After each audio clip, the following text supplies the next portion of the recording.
How's it going, my friends? Good to see you out there. Gonna play some tunes like usual. And then Lewis and I are going to talk about Hays, Kansas, and Junction City. My brother was stationed at Fort Riley for a while, so I am extremely familiar with Junction City, Kansas. That's great. How about some Big Scioto for today? Alrighty. Get the volume up so y'all can hear it. Here we go.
There we have it, the Big Scioto. That's one of my faves. Nice. Lewis says he likes the low register on that one. I kind of do too, man, you know? You don't see a lot of folks playing, I mean, I guess David Greer and a bunch of guys do, but I like playing melodies on the low strings on the guitar. That's what makes it a guitar, you know, is that register and range. All the high stuff, we can just save it for mandolin, right? But welcome everyone out there. It's good to be back after a few weeks off. I hope you all had a good holiday and all that kind of stuff. Sorry for any bumps. I just noticed my microphone was messed up. But yeah, we're back. We're here to be mindful and do some meditation and all that kind of stuff. So without further ado, well, let me check into the chat and see who all's here. We got Lewis with us, of course, from Junction City, Kansas. That's great. Johnny. Hey, congratulations to Johnny out there, by the way, and thanks so much, man. Johnny is a new-ish member of the Mandolin Secrets Guitar Club, so thanks for joining that, man. I saw that come through last week, and with the holiday, I didn't get to send you a message, but it's good to have you with us, bro. We got Marion out there. Good to see you, Marion. Great. Well, nice. Johnny says he's digging it. I love it, man. That's great. Well, let's go ahead and do some meditation. I'm going to do mine with the guitar on today. I was noticing in my practice earlier today that I couldn't get comfortable with the guitar, you know? It was just like, you know, sometimes, you guys know this because you're all good musicians out there, sometimes you're just playing and the instrument just feels like a part of you, right? Today, it did not feel like a part of me. So I'm going to meditate with the with the guitar on here and see what happens with that. Oh, nice. We got Jacob Hawkins out there with us. Lucas says hi, Hayes. Hey, Lucas. Oh, man. Well, let's go ahead and do some meditating here. See if I can work out this guitar feeling like a foreign object kind of thing. For those of you, I think we've got all regular folks out there tonight, but if anyone's watching this later or anyone happens to join in, we're doing a mindfulness meditation right now. We're going to do it for 5 minutes where we sit and focus on an anchor and kind of try and place ourselves in this moment here in time and inside of our bodies. I feel like I can never say this enough, right? But if you have any thoughts coming up, what the Buddhists call your monkey mind or anything like that, if your brain is really active, see if you can just be chill with it, live with it, because that's your mind. It's you inside of there. But the thing is to not dissipate, all thoughts. The thing is to kind of learn to live with them and maybe put them in the background, The thoughts can always be there and rolling around and stuff. That's just, I think, how our brains work. But doing these types of mindfulness meditations allows us to kind of take control of our mind and use it to our advantage, not just be a passive passenger for our thoughts, but rather take control of the moment in the here and now.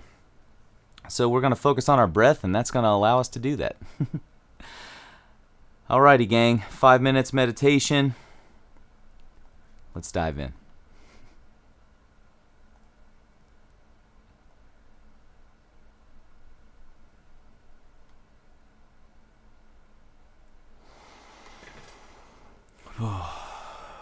Might want to start with a few deep breaths in and out just to get in the zone, and then count breaths. I like to count to 21, then start over.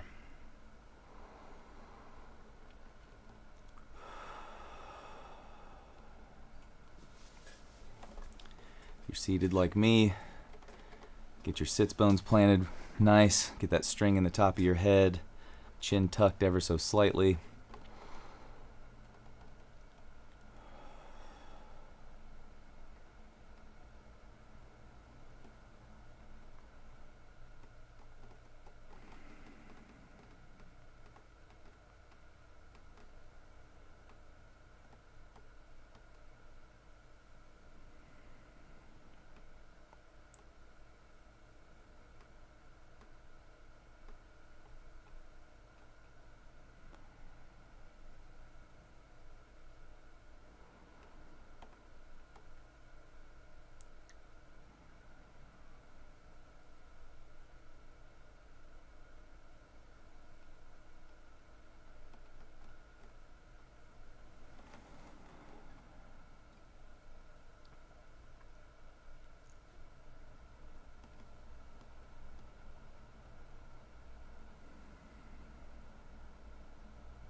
If you notice any tension anywhere, just see if you can breathe into it. Maybe let some of it go.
mind wanders, just come back to the breath.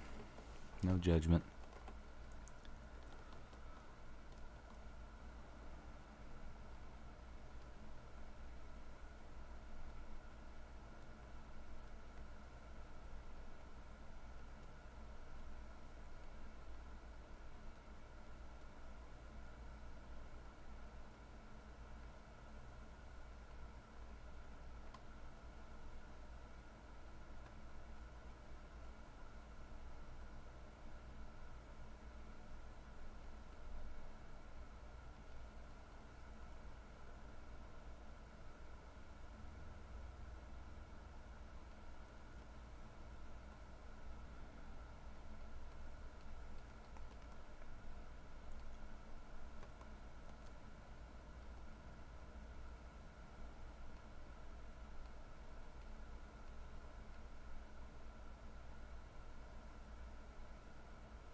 There we have it, folks. Man, that felt good. I missed this. Even though the holiday was good last week, I missed this. Great. So you all know the drill. I don't need Jacob to remind me this week. How do you rate yourself on a scale from 1 to 10 on today's meditation? Like I say, it's always weird to rate yourself on a thing that's just supposed to be for your general mental health, but I think it's good to check in with it. I think I would probably give myself a 7 today. Marion's at a 7 as well. I like that. Of course, Becky's an 8. Lewis is a 6. Johnny's a 7. Jacob's 6 3/4. 6.75. Is that in thousandths of an inch or millimeters there, dude? That's great. I like it.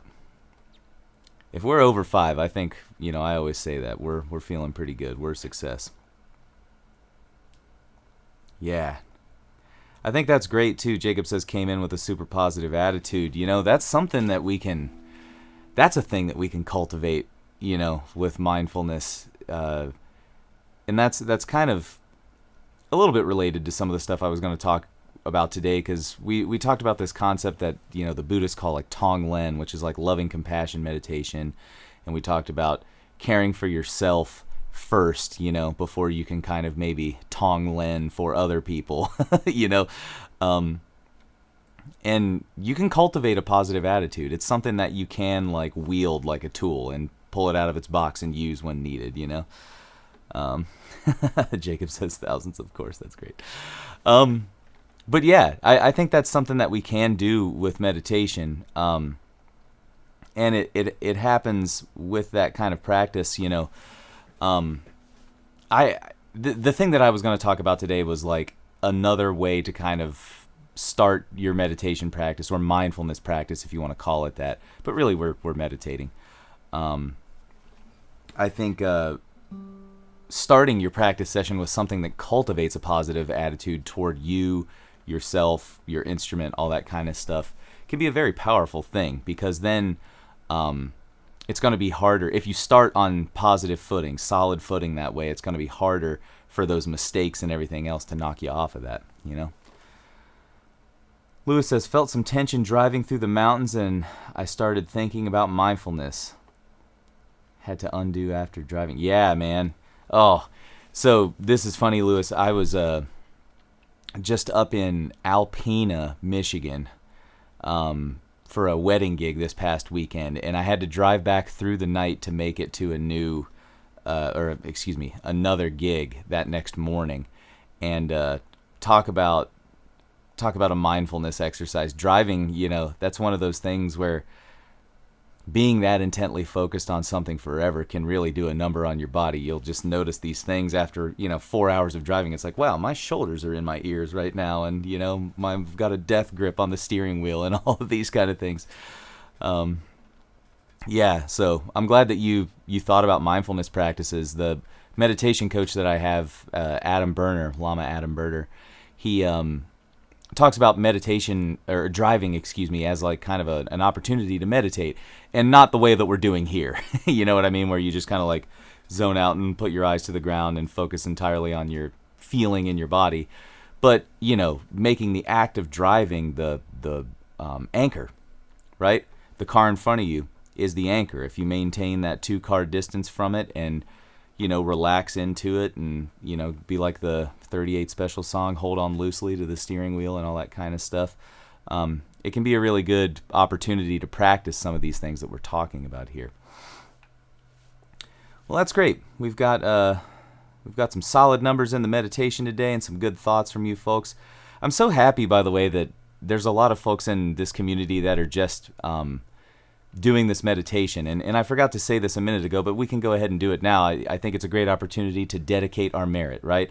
What we're doing here in this stream today is going to positively affect ourselves, the people in our personal lives, and the world and musical community in general. So thanks for doing what you do. I think the world can use more level-headed, mindful people that are in touch with these types of things, which is why I try to practice it every day. I want to be a better person for all of you and everyone in my personal life. So it's good stuff. So thank you for doing this. But yeah, let's talk real briefly about like a 5-minute meditation routine that I was kind of thinking about this morning. I said that I was having kind of a rough practice session, right? Like my instrument felt like a foreign object, and I didn't go into my practice with a positive mindset because I put the guitar on and it just felt off, But I had the sense, thanks to my meditation coaches and teachers that have come before me and stuff, I had the sense to kind of stop, put the guitar down, and hit the reset button real quick. And that's point number 1 that I want to talk about today. Never be too afraid to hit rewind on what you've just done. If you find that you've put the instrument on and something is frustrating you and you're in the you're in the wrong mindset, put the instrument down, go take a deep breath, go walk away and grab a drink of water, that kind of thing, and then come back to it. That's exactly what I did today, and it didn't put me in the positive, but it put me back to neutral. You know what I mean? So I think that's one of those things that they kind of say can apply to your everyday life. You know what I mean? It's like if you're getting angry at something, it's like, we've talked about this, right? Stop and take 2 breaths, and you're like, well, yeah, much easier said than done. But if you're playing your instrument and you're not in the middle of a gig or something like that where people are watching you, check out for a minute, hit that reset button. I think that's number 1 thing that you should kind of remember about your practice and your daily practice. And then number 2, this is something that I try to do every day, but I failed to do it when I first picked up the guitar today. Number 2 for this kind of routine that you can get yourself into is to play something that you can absolutely nail. Like you can, with your hands tied behind your back, almost. Whether that's a major scale or like, I really love this sweet F sharp note on my guitar or something like that.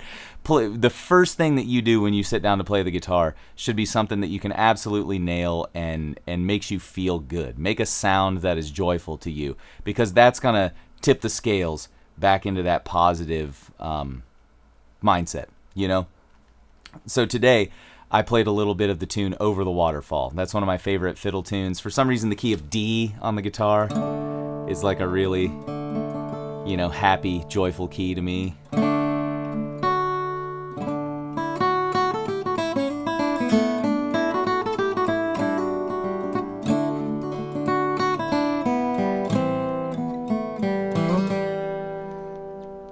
And the whole point of me playing that tune was not to play the greatest rendition of Over the Waterfall that I've played, but it was to get in touch with the instrument, hear the open strings and the drone strings, and feel the vibrations of the strings of my hands, and just kind of soak the tune in and enjoy it, So I think that's one thing that you can do in your daily practice to kind of increase your mindfulness and put you in that positive mindset.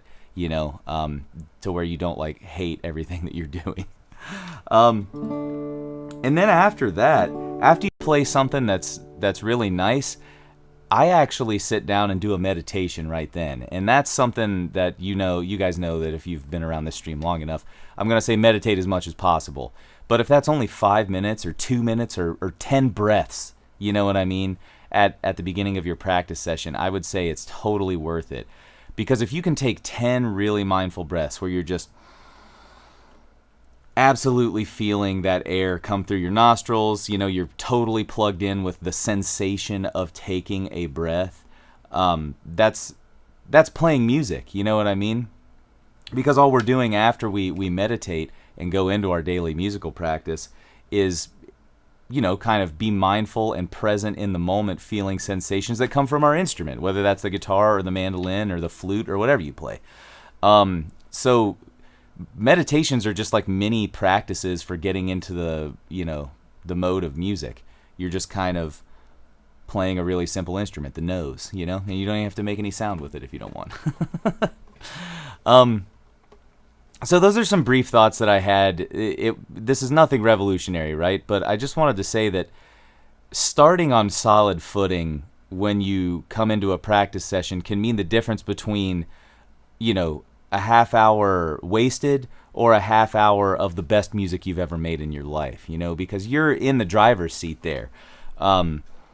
It's easy to think that we're kind of controlled by negative things that may be affecting us, like, oh man, I'm just not, this guitar feels weird in my hands, I just can't get the strap right, oh my god, or that jerk that just like cut me off on the way back home, now I can't even enjoy my practice.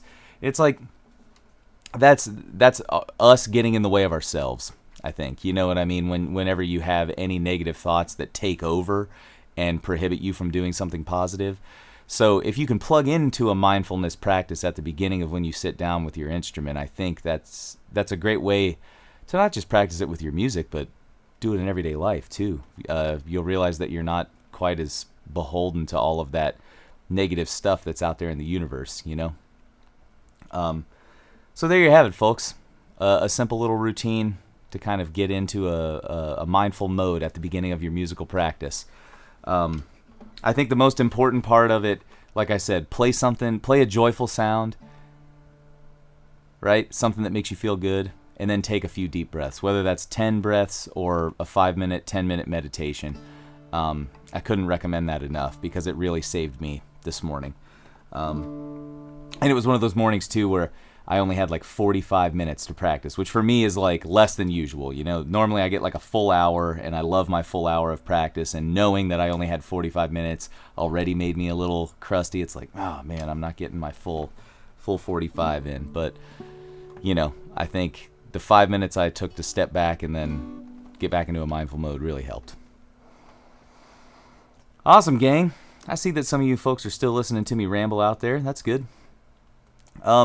One thing that I wanted to kind of mention this week too, I know that we typically just talk about mindfulness practices and things like that. We talk about my favorite books and all that kind of stuff.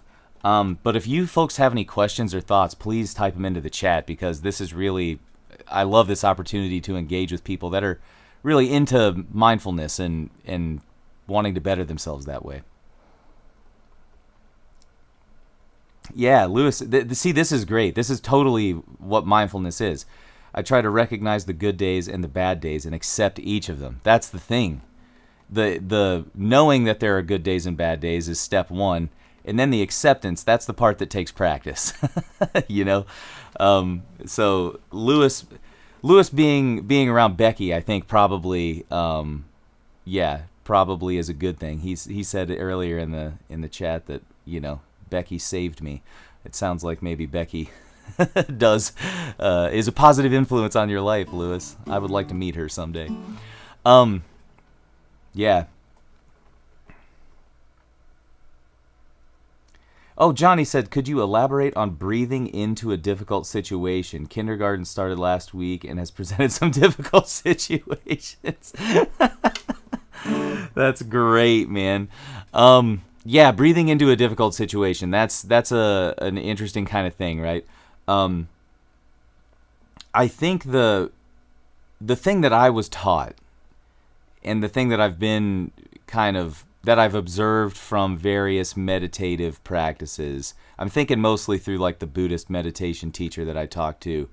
When you're breathing into a difficult situation, it's more like you are. Let's zoom back out for a minute. So, in a difficult situation, our inclination is to lean into anger and let anger take over. And we can call anger a number of different things, right? Frustration or any of those kinds of things. So, I would say like the first thing is recognizing that you are in a state that is moving toward anger if you're not already angry. And that's kind of like the key moment is deciding or observing rather that you're inside of anger, that anger is an emotion that you are experiencing right now. So recognizing that, the way, I hope I get this right, by the way. I know I'm going to get it right. I just need to choose my words carefully.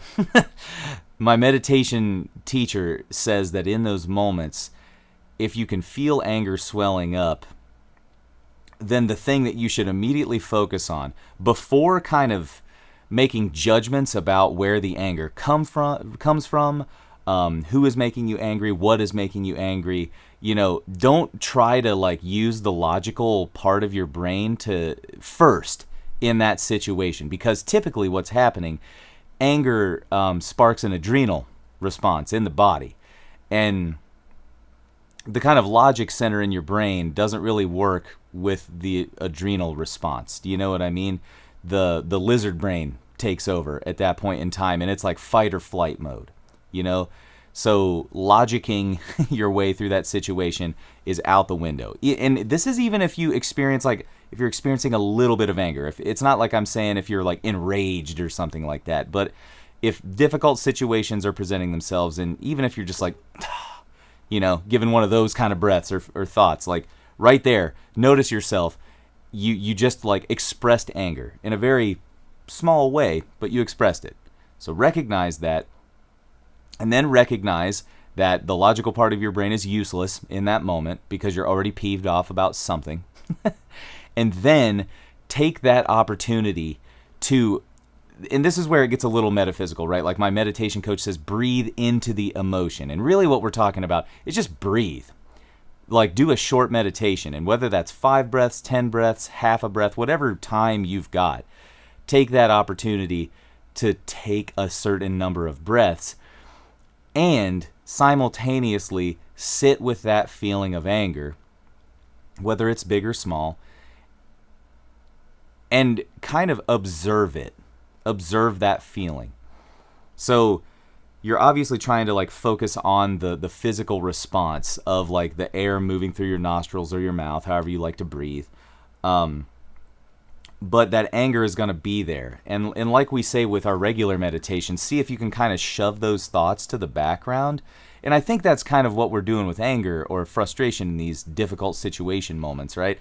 We're breathing with the hope that our focus on the breath will bring us to the present moment and allow the adrenaline to maybe kind of calm down as it's coursing through our blood and all that kind of stuff. And it's one of those distancing techniques that we talked about. That book Chatter by Ethan Kross, right? He talks about distancing yourself in those moments of like, when the voice in your mind takes over. And that's what happens to me when I get in frustrating situations like Johnny's talking about. So if you can focus on the breath, breathe into that emotion, that creates some distance between you and the thing that made you angry. So in that moment, if you have the opportunity to take 5, 10, 20 breaths, I would say stick with it as long as you can. The thing that you will probably notice is that like the more breaths you take, the more that emotion starts to like morph into something else. For me, it's almost like I can This is a ridiculous analogy, but I think you'll like it. You know, like how after like Thanksgiving dinner or some big meal, you know what I mean? You know, you're like stuffed and you're kind of like packed into your clothes and you're like, oh my God, this is uncomfortable. It's making me sick, right? But you either go put on some stretchy pants or pop that top button on your pants and then it's just like, you can like exist in space again, right? You have the room to be who you are and what you need to be. And in that instance, it's your belly, you know, being as big and expanded as it is. But that's what I notice with like the kind of breathing into a difficult situation with my emotions. By creating that distance, it actually allows me the space that I need to fill, so that I can maybe then begin to logic my way through the situation. Because if you're trying to logic your way through while you're hyped up and angry like that, you're gonna miss something, and you're gonna maybe not be true with yourself. This is what I always discover, at least. You oftentimes in that moment, because like anger is like a boundary setting emotion, right? Anger happens when a boundary that you have had in place inside of your mind has been crossed by someone or something else. So if you can breathe into the anger, you know what I mean, and let it morph into something else, then maybe you can just recognize that, okay, a wire has been tripped here, a boundary has been crossed, and it can give you the space to kind of maybe expand up to that boundary again, you know what I mean, and not feel encroached upon in a way that you know, event, whatever the stressful situation was, made you feel like. So I know that this is like a really long-winded response, but I think it's complex, you know, for at least for me to describe what goes on inside my mind, it's complex. So I think breathing into the situation kind of involves everything I just said, you know, allowing yourself to kind of calm the body down, because you can't really hijack the chemicals that are floating through your bloodstream after the fight or flight response happens. You know, you can just give it time.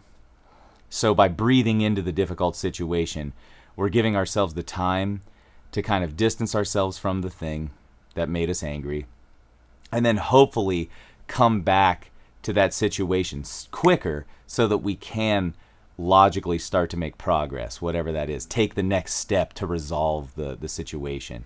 And for me, I honestly, you know, I think my wife would be cool with this. Most of my practice in this realm has been in like conflict, you know, with one another. And we've actively talked about working on this with one another. And I think it really helped, you know, to kind of use these techniques. I don't know how it'll work with a 5-year-old, but I hope you can at least take a few breaths.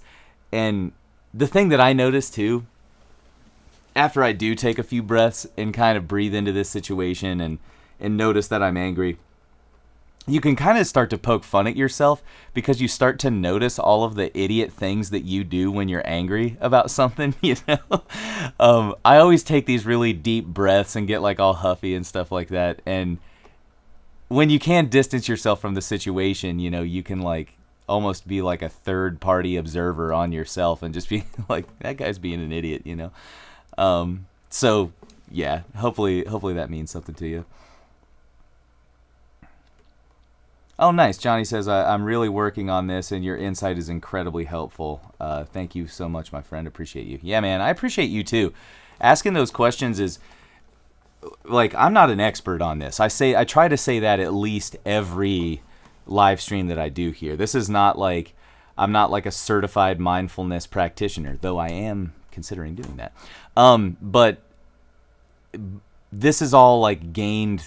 All of these insights that I have been gained through me screwing something up really bad that someone smarter than me told me how to fix, you know? And what I just described right there was a really like less succinct version of what my meditation coach Adam Berner has said. And a really great Buddhist teacher here in Columbus too, Lama Kathy, at Columbus KTC. They live stream all of their Dharma talks on Sundays, by the way. Dharma talks are just kind of like where they talk about all the stuff that we're talking about right now, just kind of like how to be a decent person and stuff. So if any of you folks are into that kind of thing, keep an eye on their schedule. ColumbusKTC.org, I think, is their website. Let me double check that. But it's been really thought-provoking to me to watch that. And like I say every time, too, I'm not a Buddhist.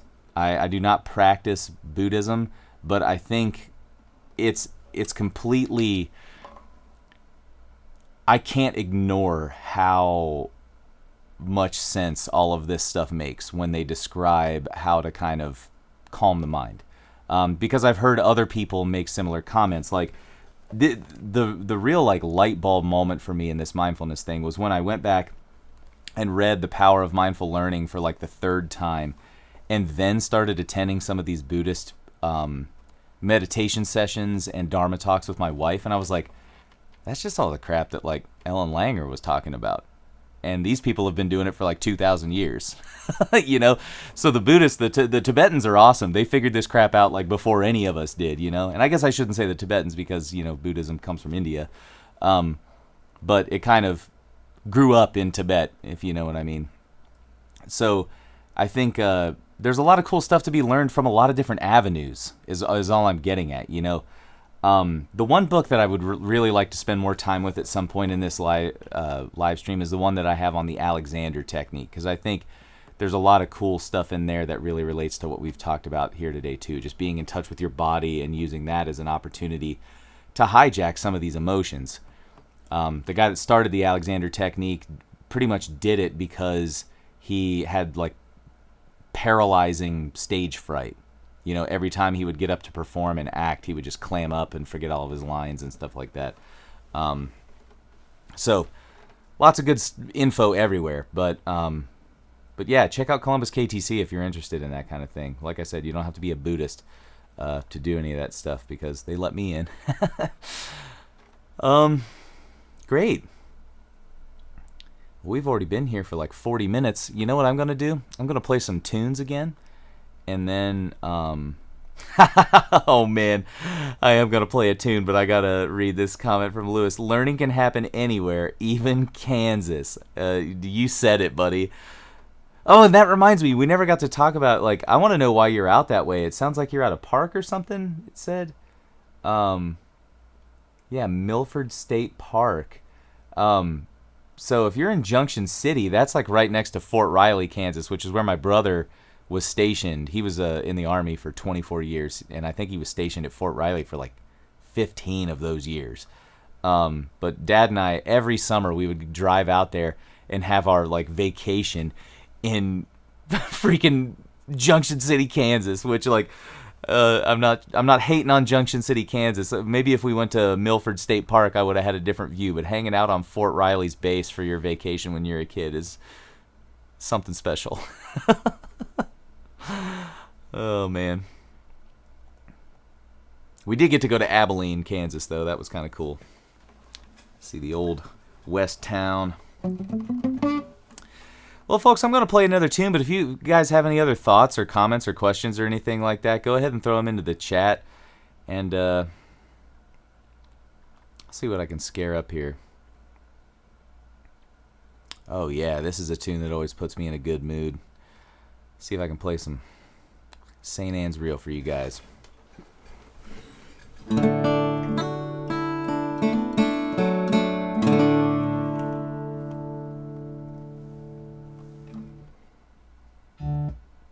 Alrighty.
I've often been quoted as saying that is the greatest fiddle tune ever written.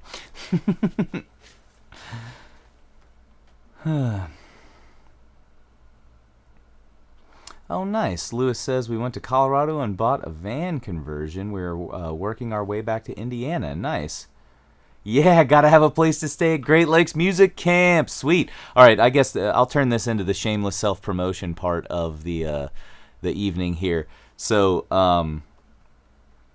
I am teaching at the Great Lakes Music Camp, and I believe that is the first weekend in October. So that is pretty much the greatest camp that I have ever been privileged to teach at. It's amazing. Yeah, let's see, October 6th through 9th, 2022. And I'm just going to read off some of these instructors. Paul Coert, bassist for the Punch Brothers. Todd Phillips, longtime bassist for, David Grisman, the Bluegrass Album Band. Pretty much anyone that formed a supergroup of bluegrass musicians in the 80s, Todd was laying down the bass. Gina Furtado's on the banjo, Trey Wellington on banjo, John Mylander, fiddler for Bruce Hornsby. Ross Martin plays with Matt Flinner, Stash Weisslouch, everyone's favorite acoustic metal guitarist. Joe Newberry and Mike Compton are going to be there. Don Julin, and the list goes on. So, yeah, if you guys are interested in being at like the hottest music camp in the world and in the most beautiful setting you could possibly imagine, definitely check out the Great Lakes Music Camp at some point. It's a pretty affordable kind of camp, too, especially if you're doing what Lewis did. Well, I guess he just bought a van conversion, so that might be a little more expensive. But if you don't mind camping or doing anything like that, it's pretty affordable camp. You can also buy space in a cabin or like shared rooms and stuff like that.